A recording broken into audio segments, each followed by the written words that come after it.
BFM Business présente BFM Climat, l'émission. Les entreprises face aux défis climatiques. Thomas Asportas.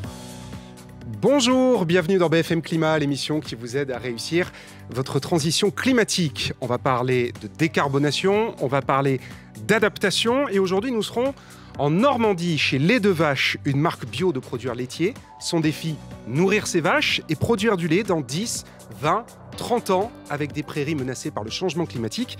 Philippe Indolbo est sur place et notre expert sera là en plateau pour apporter ses solutions. Puis nous accueillerons deux chefs d'entreprise dans les services numériques. Le numérique, c'est aujourd'hui quasiment 3% des émissions de CO2 du pays et ça pourrait tripler dans 25 ans. Nos invités vont partager avec vous ce qu'ils ont mis en place dans leur entreprise pour aller vers la sobriété numérique. Et on terminera l'émission avec le journal d'Antoine Poincaré, son regard tranché sur l'actu climatique. BFM Climat, on y va. Et on part donc en Normandie pour commencer cette émission, près de Caen, chez l'un des éleveurs de la marque Lait de Vache. Et on va voir comment l'agriculture s'adapte au changement climatique. Philippe Indolbo, tu es sur place. Explique-nous la situation. Oui, bonjour Thomas. Alors oui, je me trouve effectivement aujourd'hui à Formigny, près de Bayeux, au sein de la laiterie Les Prairies Bio, qui fabrique des yaourts bio équitables et normaux qui sont vendus sous la marque Lait de Vache. Mais c'est aussi une entreprise qui agit pour une agriculture équitable et plus respectueuse de l'environnement. Alors de nombreuses initiatives ont déjà été mises en place pour faire de cet objectif une réalité. Mais Lait de Vache rencontre aussi quelques défis et parmi eux un premier, et c'est Jacinthe Brier qui nous en parle. Alors Jacinthe, vous allez nous parler justement du premier de vos défis, celui de l'impact carbone. Eh bien, au Prairies Bio, l'impact carbone, c'est pas du tout un nouveau sujet. On a commencé ce chantier il y a 6 ans et sur ces 5 dernières années, on est parvenu à réduire l'empreinte carbone de la totalité de nos fermes de 10%. Donc concrètement, qu'est-ce qui a été fait?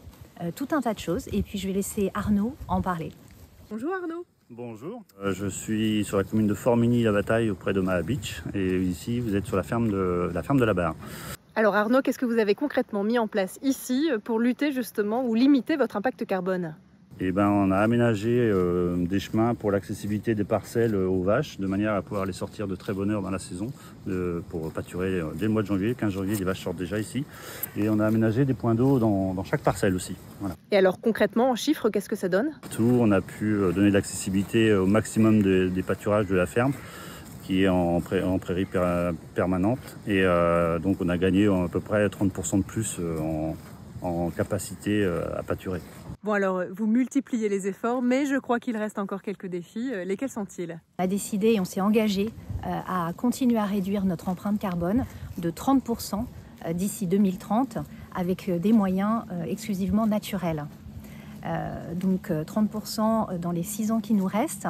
Par rapport aux 10% en 5 ans, en fait c'est une accélération qui est très importante. On a une partie des solutions et on a commencé à les mettre en place, mais on est à la recherche de solutions complémentaires et donc on est très ouvert à la collaboration pour inspirer les autres et aussi pour apprendre nous-mêmes. Bonjour Jacinthe Brier. Bonjour Thomas. Merci d'être avec nous Merci. En plateau, directrice générale des Prairies Bio. Merci de nous avoir accueillis sur vos terres normandes auprès d'un de vos éleveurs. Vous nous avez rejoint en plateau pour qu'on vous apporte des solutions avec nos experts. Et c'est Maximilien Rouet qui est à vos côtés. Bonjour, qui va s'en charger. Merci d'être là Maximilien. Vous êtes associé chez Forvis Mazars en charge de la transformation des modèles d'affaires, notamment en lien avec les questions climatiques. Et vous êtes auteur aux éditions de l'ADN de La France bleu, blanc, vert. 3 solutions pour s'adapter au changement climatique. Donc ça tombe bien que vous soyez là. Merci à tous les deux. Jacinthe, je commence avec vous. Vous disiez à la fin de ce reportage, je suis ouvert aux collaborations, aux autres solutions, aux partenariats avec les autres. Qu'est-ce que vous entendez par là? Écoutez, nous au Prairies Bio, au cœur de notre modèle, on a en fait la conviction que l'herbe est par quoi tout commence. C'est pour ça qu'on s'appelle les Prairies Bio. C'est pas juste un jeu de mots, c'est aussi une conviction technique et écologique. L'herbe, pour nous, elle a tout plein de vertus. C'est un super aliment pour les vaches, le plus naturel, le meilleur. C'est aussi de l'autonomie pour la ferme des exploitants. Ça capte très très bien le carbone, mais on a besoin d'aller plus loin. Et donc c'est là où on a besoin de gens comme Maximilien. Maximilien, donc comment aller plus loin? Parce que donc on a compris, nourrir les vaches par l'herbe, c'est le bon point de départ. Et après? Nourrir les vaches par l'herbe, déjà on va faire un petit retrait. Qu'est-ce que c'est qu'un gaz à effet de serre au niveau d'un élevage? C'est ce que mange la vache et c'est ce que rejette la vache, par exemple, par les rots. Bon. Ouais, les émissions de méthane. Les émissions de méthane, voilà, les vaches aussi. Premier point, qu'est-ce qu'elle peut manger? C'est vrai que, comme vous le dites, c'est mieux si elle mange de l'herbe sur place plutôt que des trucs, des machins importés qui ont fait des kilomètres. C'est-à-dire du maïs, du soja, des choses comme ça? Des choses comme ça. Okay. Et au-delà de ça, ces maïs soja qui ont nécessité des engrais, alors que l'herbe, elle pousse alors avec un peu d'engrais, mais nettement moins que les plantes qu'on vient d'évoquer juste avant. Deuxième avantage, c'est que le système digestif de la vache est conçu pour digérer de l'herbe. Et du coup, quand elle digère de l'herbe, finalement, elle a plus de facilité, surtout si cette herbe est diverse. C'est une prairie permanente qui est plein de fleurs et de variétés différentes. Cette herbe, elle va être beaucoup plus digestible, beaucoup plus digeste et donc moins méthanisée. Donc, on voit bien qu'il y a une utilité à passer à l'herbe. Voilà. À bon entendeur à tous ceux qui nous écoutent et qui sont dans l'agriculture. Donc là, on est sur la décarbonation, mais bien évidemment, il y a aussi un changement climatique qui est déjà là. Et on va voir comment il faut s'adapter. On retourne sur place, justement, en Normandie, là aussi avec vous, Jacinthe et Philippine. Oui, les aléas climatiques sont de plus en plus forts, comme on le sait. Et l'impact sur les élevages et l'agriculture est évident. Il y a eu 2 sécheresses très fortes les 2 années passées. Sécheresses qui ont mis l'agriculture à mal et l'élevage à mal, en impactant la production de lait, bien sûr. Et cette année, on a eu beaucoup de pluie, les prés sont verdoyants. Et pourtant, ça cause des problèmes aussi, puisqu'en fait, les nutriments qui sont naturellement contenus dans l'herbe sont moins présents. Et donc, ça impacte également la production de lait. Et de tout ça, justement, on va en parler tout de suite avec Arnaud. On a eu un vent d'est pendant quelques semaines et qui nous a beaucoup gênés parce qu'en fait, ça a grillé toutes les parcelles, en fait. Et avec un manque de pluviométrie au même moment, donc il a fallu qu'on aille piocher dans nos stocks de printemps pour donner à manger aux vaches. Alors, Maximilien, la sécheresse, la pluie, le vent, comment on fait pour se battre contre les éléments? Comment on s'adapte à ça? Alors déjà, on s'y adapte en acceptant que le monde a changé, que le climat a changé, que ça change très très vite et de plus en plus vite. Ouais. C'est très important. Ensuite, pratiquement, en protégeant les sols avec des haies. Voilà, on en a vu pas mal dans le reportage. Donc les haies sont des brise-vents. Les haies font de l'ombre. Les haies protègent l'herbe, que ce soit sur un vent d'est desséchant ou tout simplement sur les rayons du soleil et les canicules. On va aussi protéger en recréant des retenues collinaires, donc des petits trous concrètement sur les pentes qui vont recréer des zones humides, donc des zones tampons pour la flotte, excusez-moi de le dire, et donc permettre qu'il y ait toujours de l'eau naturelle pour que l'herbe pousse. Et enfin, comment on va adapter aussi, par exemple, en utilisant une pratique assez récente qui s'appelle le pâturage tournant dynamique. C'est-à-dire que vous avez une grande parcelle, vous allez la couper en petits bouts et éviter finalement que les vaches n'abîment tout avec leurs sabots. Une vache, c'est 450 kg. Si vous avez un taureau, ça peut être 1,5 tonne. Ouais. Tout ça sur 4 pattes, ça abîme facilement le sol. Donc, si vous faites un pâturage tournant dynamique, vous allez permettre aux vaches de ne pas tout abîmer et donc aux racines et aux plantes de mieux se comporter, de mieux résister aux variations climatiques. Tout ça, c'est plutôt pas mal. C'est un combo. Jacinthe, vous qui dirigez, donc, chef d'entreprise, vous avez des choix à faire. C'est inspirant, ce genre de solution. C'est évidemment, ce que vous faites déjà. C'est évidemment très inspirant. Amplifier. Il y a beaucoup de choses qu'on fait déjà. Je pense que ce que souligne le documentaire et Maximilien, c'est que le lait, ça ne coule pas du pied d'une vache comme d'une brique UHT. Ouais. Ça dépend beaucoup de l'alimentation en fait, des vaches, qui elles-mêmes dépendent en fait, des conditions climatiques. Et donc, toutes ces solutions sont essentielles. Et on voit bien le rôle de l'éleveur, en particulier l'éleveur bio, qui vit au rythme de la nature et qui peut effectivement mettre en place toutes ces solutions-là. Et alors, on retourne justement une dernière fois sur le terrain, à nouveau chez vous en Normandie. Cette fois, on va être avec votre responsable de filière, Pauline, qui est là-bas. Elle aussi, elle nous parle des conséquences concrètes du changement climatique sur vos exploitations. Quand il n'y a plus d'herbe, en soi, c'est pas un problème. Ça arrive assez fréquemment que pendant quelques jours, quelques semaines, il y ait du manque d'herbe. Et auquel cas, les exploitants agricoles se basent sur le stock d'herbe qu'ils ont conservé sur l'exploitation. Là où ça devient un souci, c'est quand ça dure trop longtemps ou quand c'est trop fréquent. Et là, on touche vraiment à l'équilibre même de l'exploitation, que ce soit l'équilibre économique, mais que ce soit aussi l'équilibre du troupeau, car ça peut avoir un impact profond sur la santé des vaches, leur reproduction, et donc impacter très durablement l'exploitation agricole. Alors Arnaud, même question qu'Apolline, qu'est-ce qu'il se passe si demain il n'y a plus d'herbe dans ce pré? Pire, si ça durait vraiment trop longtemps, on serait obligé d'acheter des aliments bio pour complémenter les vaches, pour pas qu'il y ait de soucis sur la santé après. Et la production? Souvent, on baisse d'1 litre ou 2 par vache, ce qui pénalise très vite le volume de lait produit. Donc, faut pas que ça dure très très longtemps parce que économiquement, ça peut vite se compliquer sur l'exploitation. Jacinthe, c'est on ne peut plus clair, le changement climatique menace l'activité économique d'Arnaud, de votre éleveur. Qu'est-ce que vous pouvez faire, vous, en tant que chef d'entreprise, pour le rendre plus résilient face à ces risques? Alors nous, notre conviction, c'est que la première résilience qu'on doit mettre en place, c'est la résilience pour les éleveurs, les agriculteurs, et en particulier les bio. Il ne faut pas oublier deux choses, c'est que d'ici 10 ans, il y a la moitié des agriculteurs et des éleveurs de France, bio ou non, qui seront partis à la retraite, a priori sans repreneur pour la plupart.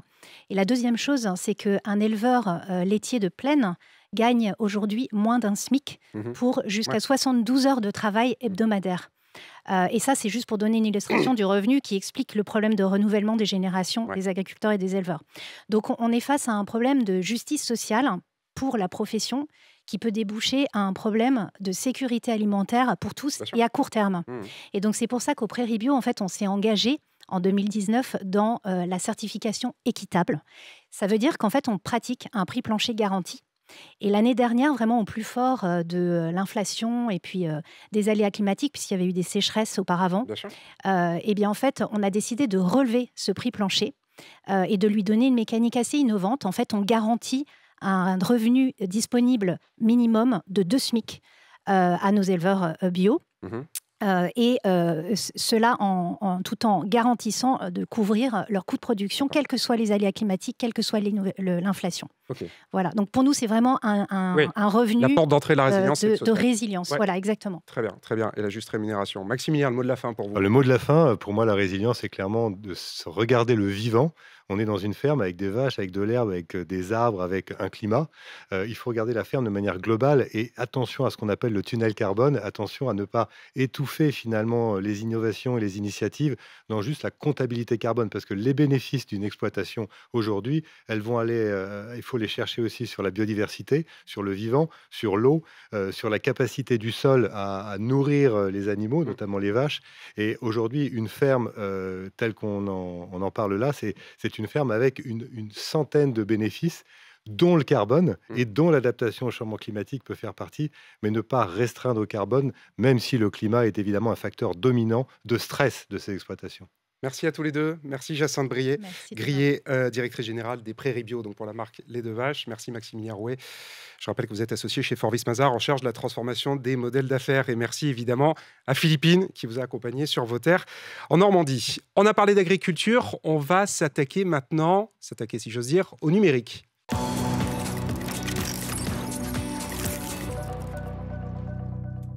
Allez, je vous le disais, on va faire pivoter le numérique en équipe. On a 2 chefs d'entreprise qui m'ont rejoint en plateau. Bonjour Bertrand Bailly. Bonjour Thomas. Merci d'être là. Vous êtes le PDG fondateur de Davidson Consulting, une entreprise de services numériques basée à Paris. Et avec vous, Raphaël Robil, bonjour. Bonjour Thomas. Merci d'être là. Vous êtes le fondateur et dirigeant d'une agence d'e-commerce qui s'appelle Lemon Interactive et qui est basée dans la banlieue de Lille à Villeneuve-d'Ascq. Bertrand Bailly, je commence avec vous. Davidson, c'est une grosse ETI. Vous faites 300 millions d'euros de chiffre d'affaires, 3000 collaborateurs dans 6 pays. Et vous êtes là parce que vous avez engagé la transformation climatique de votre entreprise. Très concrètement, pour Raphaël qui vous écoute et pour tous ceux qui nous regardent, qu'est-ce que ça veut dire? Qu'est-ce que vous avez fait concrètement pour la transformation climatique de Davidson? Alors nous, on est une entreprise servicielle. Donc on a choisi de travailler à 3 niveaux, nous-mêmes, notre écosystème et au-delà. Alors nous-mêmes, ça a commencé par faire un gros travail sur notre bilan carbone, notre comptabilité, compter nos impacts. Et donc, on a travaillé sur ce qu'on appelle un bilan carbone au flux physique, très détaillé, et non pas au flux financier. Et on a décidé 3 types d'actions qui portent sur nos 3 principaux cailloux, décarboner les transports, l'alimentation et notre usage de matériel informatique. Alors par exemple, on a décidé que tous nos restaurants d'entreprise deviendraient végétariens, en tout cas supprimeraient la viande rouge à partir du 1er octobre. On a travaillé également... Ça, vos salariés sont OK? La plupart. Peut-être qu'on va en reparler aujourd'hui. Ouais. Pas tous, mais enfin, bon, on a fait pédagogie du truc avant de se lancer. Et la plupart sont OK avec ça. OK. Ensuite, on a travaillé au niveau de notre écosystème. Alors pour nous, notre écosystème, c'est nos fournisseurs. Ça, c'est facile. Il suffit de leur imposer des trucs. Et c'est nos clients. C'est pas si facile d'imposer des choses à ses fournisseurs. Oui, mais quand on est le client d'un fournisseur, on peut plus facilement effectivement travailler avec lui pour le réorienter. Nos clients, c'est une autre histoire puisque c'est nous, le fournisseur. Et donc là, on s'est dit, il faut qu'on crée une offre nouvelle. Donc on a créé une offre de redirection écologique qui n'existait pas avant dans le groupe. Donc on a recruté des gens qui font de la comptabilité carbone, qui aident des clients à faire du plan de transition et qui managent des projets dans le domaine des renouvelables. Métier qui n'existait pas du tout chez Davidson, qui est une entreprise plutôt numérique à la base. Et puis le dernier volet, c'est qu'on a travaillé sur l'influence, c'est ce qu'on appelle au-delà. Donc on a créé un média qui n'a pas tout à fait la même influence que BFM. Ah, désolé. Voilà, quelques zéros de moins. Mais il ne faut pas désespérer. Ouais, on travaille avec des copains, une agence qui s'appelle Détroit. Et le média s'appelle Good, avec 2D, good.fr. Et on essaye d'avoir un ton un peu poil à gratter, un peu sympa pour réveiller les consciences sur l'écologie. OK, bon, c'est pour ça que BFM Climat est là aussi. L'union fait la force. Raphaël Robilidem, qu'est-ce que vous... Donc vous, structure plus petite, vous êtes une trentaine de collaborateurs, mais vous aussi, vous mettez des choses en place. Et notamment, je lisais sur Internet, c'est marrant, vous mettez... Enfin, marrant, c'est pas le mot, mais ça m'a interpellé. Vous êtes une agence digitale 100% made in France. Qu'est-ce que ça veut dire, ça ? Ouais, c'est vrai qu'on a eu une vague de délocalisation des agences web depuis de nombreuses années. Nous, on a 100% de nos collaborateurs qui sont à Villeneuve-d'Ascq, effectivement. C'est un point d'importance parce que la transition, c'est pas que l'écologie, c'est aussi le social et c'est faire les choses au cœur de nos territoires. Après, pour revenir finalement sur le... Mais pareil, pardon, pour vos fournisseurs, vos prestataires web, en fait, tout est en France. Quand vous dites on est made in France, c'est... on a le label Origine France Garantie, donc on est à, je ne sais plus, 91%, 92% de ce qui constitue la valeur, la création de valeur de Lemon Interactive qui est fait en France. Après, il y a un certain nombre de services et peut-être quelques belles boîtes américaines que vous connaissez dans les services numériques qui sont un petit peu incontournables et on est un peu obligé de travailler avec eux sur certaines parties. D'accord. Donc ça, c'est pour le Made in France. Et ensuite, concrètement, dans votre entreprise, même question qu'à Bertrand, qu'est-ce que vous avez mis en place pour engager la transition, le pivot climatique ? Pour moi, un des pivots, c'était la réécriture de notre promesse. En fait, nous, ce qu'on fait depuis 2009, c'est de la perf. On vend des sites internet qui font de l'e-commerce à des clients qui doivent vendre en ligne. On génère des leads pour des clients qui doivent générer des leads. On est un petit peu obligé de continuer à délivrer cette promesse. Mais on l'a réécrite. Maintenant, c'est la performance digitale durable. Ça veut dire qu'à chaque fois qu'on fait une prestation, on est vigilant à l'impact du numérique. Vous le disiez tout à l'heure, le numérique, c'est 3-4% des gaz à effet de serre à l'heure actuelle. C'est colossal, c'est en forte augmentation. Il y a un gros impact des matériels là-dedans. C'est l'impact principal, les matériels et la vidéo. Le hardware, Néanmoins, nous, notre métier, ça reste à 50% de notre activité de faire des sites Internet. Donc ça passe par exemple, de l'éco-conception de services numériques. Et un site Internet éco-conçu, c'est 30 à 70% d'économie d'énergie. Sur 50% de notre activité, c'est pas négligeable. C'est pas négligeable. Et alors, l'un et l'autre, vous me disiez avant l'émission, vous avez pris une décision assez radicale, vous faites ce qu'on appelle de la production engagée. C'est-à-dire qu'en gros, petit à petit, vous êtes en train d'arrêter de travailler avec des clients ou de faire des missions où vous vous dites que ça nuit inutilement au climat, pour faire simple. C'est ça, en fait. C'est-à-dire que vous gardez plus que ce qui est nécessaire. Alors oui, nous, on a... Alors d'abord, on est B Corp. Alors B Corp nous interdit certains secteurs d'activité, comme l'armement. Voilà, donc on ne travaille pas pour l'armement. Mais par ailleurs, effectivement, on a entamé une réflexion autour de la vertu de notre portefeuille. Donc on parlait des ODD tout à l'heure à travers good.fr. On a décidé d'évaluer toutes les missions qu'on signe chez des clients au regard de leur impact sur les objectifs de développement durable, les fameux 17 ODD des Nations Unies. Et donc on fait un exercice qui est à chaque fois de se demander si le client est vertueux. Une PME qui fait du steak végétal est un client par construction vertueux, ou si le projet qu'on réalise pour un client qui peut ne pas être super vertueux l'est. Si on développe une application logicielle pour accompagner des consommateurs de gaz à réduire leur consommation énergétique, et qu'on fait ça pour un énergéticien, le client en lui-même n'est pas méga vertueux, il produit de l'énergie carbonée. En revanche, notre mission décarbonise. Donc on peut avoir des impacts. Voilà, donc on compte et on marque les points. Quelque part, vous vous retrouvez un peu à juger vos clients. Alors justement, on ne les juge pas. Moi, je juge plutôt la vertu de mon portefeuille. Et mon objectif, c'est que chaque année, petit à petit, on travaille avec des clients qui ont des impacts et on va essayer de les inciter aussi à bouger. Et pardon, alors vous faites la même chose. Vous me disiez, vous voulez un contrat sur 2 qui soit engagé. Pardon, mais c'est quand même hyper risqué, non, de faire ça? Enfin, pour le business, pour le chiffre d'affaires, c'est pas prendre un très gros risque? C'est un risque, en fait, mais c'est aussi une orientation stratégique pour la boîte. Et finalement, le numérique, c'est un marteau. On choisit ce qu'on peut faire avec. On enfonce des clous ou on tape sur la tête des gens. Nous, on préfère essayer d'enfoncer des clous avec. Et un des partis pris qu'on a, parce qu'on n'a pas la force de frappe de Davidson pour scorer nos projets à ce stade, c'est d'accompagner des boîtes qui sont, par exemple, sur le Made in France ou l'économie circulaire. Et je donne un exemple de client qui est Abracadarax dans le domaine des racks recyclés. 1 tonne de rack recyclé, c'est 1,8 tonne de CO2 qu'on n'a pas consommé. D'accord. Donc, une boîte comme ça, c'est 7000 tonnes par an de carbone économisé. Et là, on va bien au-delà du coup de l'impact de nos sites internet à nous. Donc, on outille finalement des gens qui vont vraiment dans le bon sens. Et toute dernière chose, ça peut vouloir dire faire une croix sur une partie de votre chiffre d'affaires. Faut compenser, ou vous vous dites, bah tant pis, j'ai moins de chiffre d'affaires. En fait, j'accepte d'avoir moins de croissance. Alors, c'est toujours difficile de l'accepter. Mais il faut bien se résigner de temps en temps. Bon, il y a aussi quand même pas mal d'investissements aujourd'hui qui sont fléchés vers l'économie dite verte, même si on n'aime pas trop le mot. Et donc, c'est autant de projets potentiels et de clients qu'on peut servir. Bon, il y a des producteurs en France de photovoltaïque qui n'existaient pas il y a 10 ans. C'est des clients potentiels. Il y a des gigafactories qui se montent, d'ailleurs, dans ta région. C'est des clients potentiels.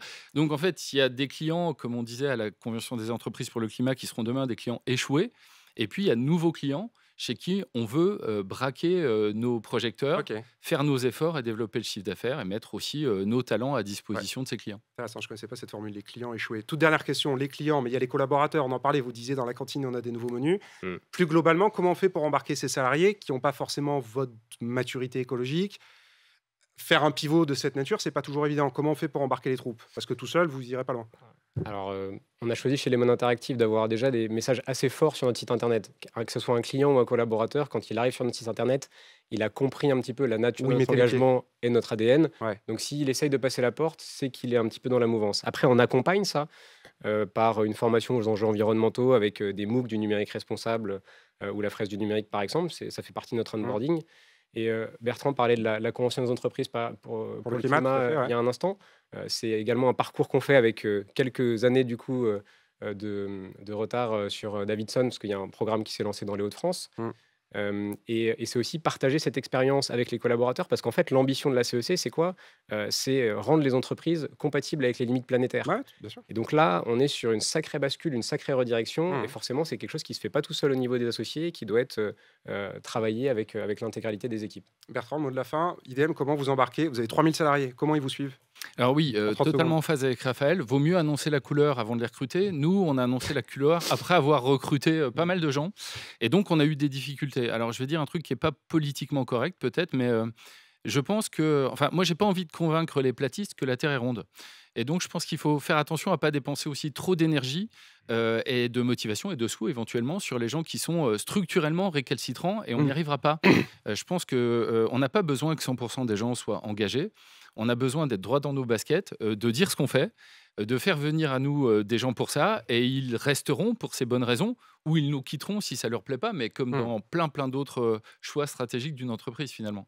Donc c'est un truc de plus. Je vois. Ce sera le mot de la fin. Merci, c'était très clair. Merci à tous les deux pour vos conseils et vos retours d'expérience très concrets. Bertrand Bailly, PDG fondateur de Davidson Consulting, et Raphaël Robil, directeur et fondateur de Lemon Interactive. On accueille maintenant Antoine Poincaré pour son journal du climat.